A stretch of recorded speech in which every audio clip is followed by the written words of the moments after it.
Dalam nama Bapa dan Putra dan Roh Kudus. Amin. Ya Tuhan Yesus Kristus, bukalah telinga dan mata kami agar kami dapat mendengar dan merenungkan sabda-Mu, serta melakukannya dalam praktek kehidupan kami sehari-hari.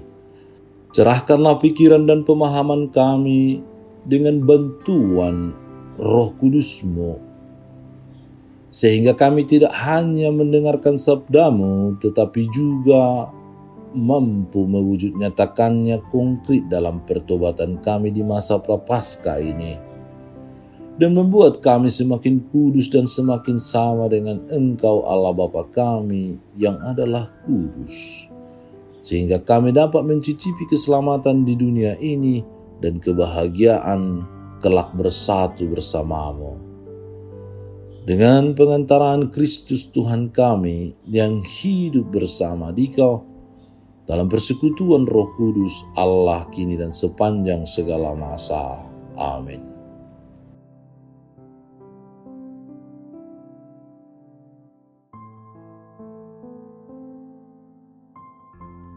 Tuhan bersamamu dan bersama rohmu. Inilah Injil suci menurut Lukas, dimuliakanlah Tuhan. Kira-kira 8 hari sesudah segala pengajaran itu, Yesus membawa Petrus, Yohanes, dan Yakobus lalu naik ke atas gunung untuk berdoa.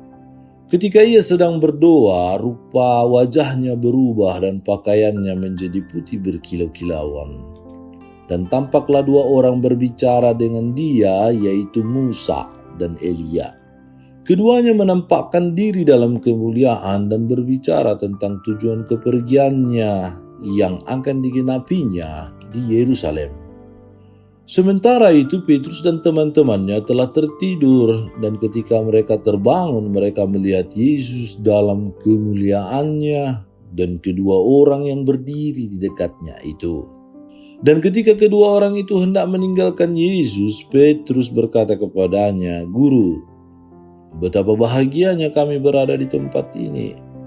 Baiklah kami dirikan sekarang 3 kemah, 1 untuk engkau, 1 untuk Musa, dan 1 untuk Elia." Tetapi Petrus tidak tahu apa yang dikatakannya itu.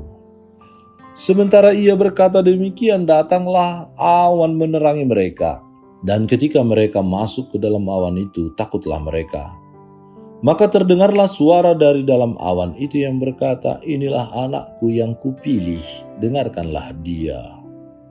Ketika suara itu terdengar, nampaklah Yesus tinggal seorang diri, dan murid-murid itu merahasiakannya, dan pada masa itu mereka tidak menceritakan kepada siapapun apa yang telah mereka lihat itu. Demikianlah sabda Tuhan, terpujilah Kristus. Saudara-saudari yang terkasih, kita memasuki pekan kedua masa Prapaskah.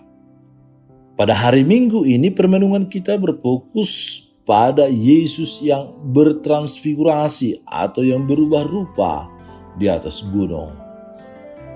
Peristiwa transfigurasi ini membantu permenungan kita dalam masa retret agung ini pada pribadi Yesus yang sebelumnya sudah mengatakan kepada muridnya bahwa ia akan pergi ke Yerusalem, menanggung banyak penderitaan dan ditolak oleh tua-tua, imam-imam kepala dan ahli-ahli Taurat, lalu dibunuh dan bangkit pada hari ketiga. Bisa kita lihat dalam Injil Lukas bab 9 ayat 22. Penginjil Lukas mengisahkan bahwa Yesus membawa 3 murid pilihannya, yaitu Petrus, Yakobus, dan Yohanes, untuk naik ke atas gunung. Di atas gunung itu ketiga murid itu merasakan kebersamaan yang begitu intim dengan Yesus. Mereka sebenarnya mulai merasakan kebangkitan Yesus Kristus meskipun belum memahaminya dengan sempurna. Untuk memperteguh iman para murid itu, tampil juga 2 tokoh lain yang ikut bersaksi, yakni Nabi Elia dan Musa. Berubahnya wajah Yesus di gunung seharusnya meyakinkan para murid untuk percaya bahwa dia adalah Mesias itu sendiri. Dalam diri Yesus, misteri yang terselubung dalam perjanjian lama disingkapkan. Tampilnya dua tokoh perjanjian lama yakni Musa dan Elia melambangkan pemenuhan itu dalam diri Yesus. Peristiwa Yesus dimuliakan di atas gunung ini merupakan penyingkapan identitas Yesus sebagai anak Allah yang terurapi. Di sini para murid mendengar suara dari dalam awan, suara Bapa yang berkata, "Inilah putraku yang aku pilih, dengarkanlah dia." Lukas 9:35. Di dunia ini ada begitu banyak suara yang menjanjikan kenikmatan dan kesenangan hidup. Di tengah hiruk pikuk suara-suara itu, kita harus mampu mendengarkan suara Tuhan, sebagaimana para murid yang mendengarkan suara Bapa di gunung. Sebab hanya ada satu suara yang sungguh-sungguh menjamin kebahagiaan dan keselamatan sejati, yaitu suara Tuhan sendiri. Sayangnya, kita seringkali tidak mampu mendengarkan suara Tuhan karena kita lebih memilih menyibukkan diri dengan persoalan-persoalan duniawi. Kita cenderung tinggal dalam zona nyaman seperti yang dialami Petrus, Yakobus, dan Yohanes. Betapa bahagianya kami berada di tempat ini sehingga mereka enggan turun dari gunung. Bahkan mereka mengusulkan kepada Yesus untuk membangun atau mendirikan 3 kemah. Lalu saudara-saudari, apa yang harus kita perbuat? Pertama, bila kita memiliki iman seperti Abraham, seperti yang dikisahkan dalam bacaan pertama, yang selalu siap memberikan segalanya kepada Tuhan, termasuk ketika Tuhan mencobai dia untuk mempersembahkan putranya Ishak, anaknya yang tunggal. Orang beriman tidak akan takut terhadap suatu apapun karena Tuhan menyertai kita. Tuhan juga memberikan berkat yang berlimpah kepada Abraham. Keturunannya akan berlimpah dan kesejahteraan akan menjadi milik mereka.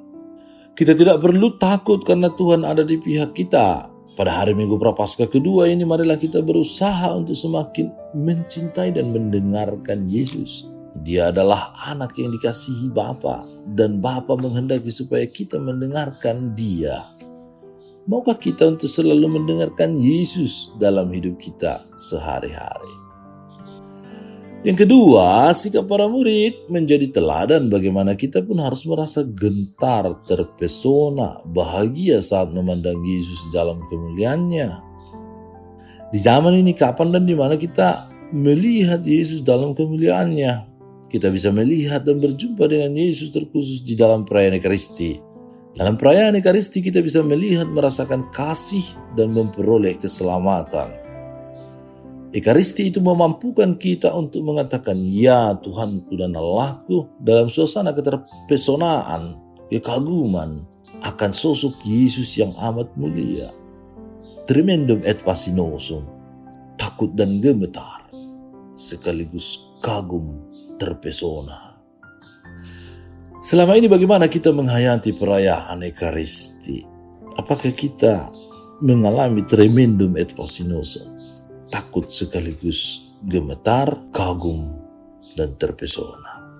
Dengan perjumpaan dengan Allah itu, kita melihat kemisterian kemuliaan Allah yang sungguh amat besar itu membuat kita menjadi anak-anak Allah, menjadi murid-murid Yesus, saksi-saksi Yesus dalam kehidupan kita. Selamat melanjutkan retret atau masa pantang dan puasa pada masa Prapaskah ini. Tuhan Yesus, kami bersyukur atas kasih-Mu yang luar biasa, yang memancarkan kemuliaan-Nya di atas gunung bertransfigurasi. Bantulah kami untuk selalu melihat kemuliaan-Mu dalam setiap aspek hidup kami dan untuk percaya pada janji keselamatan yang telah Engkau berikan. Tuntunlah kami dalam perjalanan Prapaskah ini agar semakin dekat dengan-Mu, menjadi saksi kasih-Mu di dunia ini. Semoga kami selalu hidup setia dan teguh dalam iman kepada-Mu. Dengan pengantaran Kristus, Tuhan kami.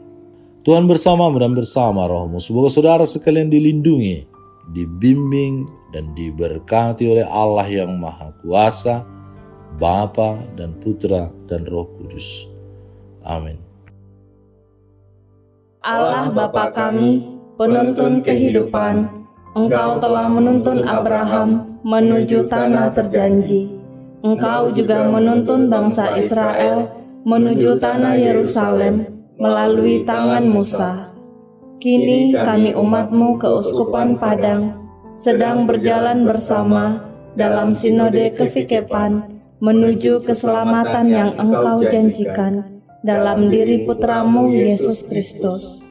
Tuntunlah peziarahan hidup kami dengan kuasa Roh Kudus-Mu, agar kami tetap tabah, sabar dan setia menghadapi kesulitan dan tantangan hidup.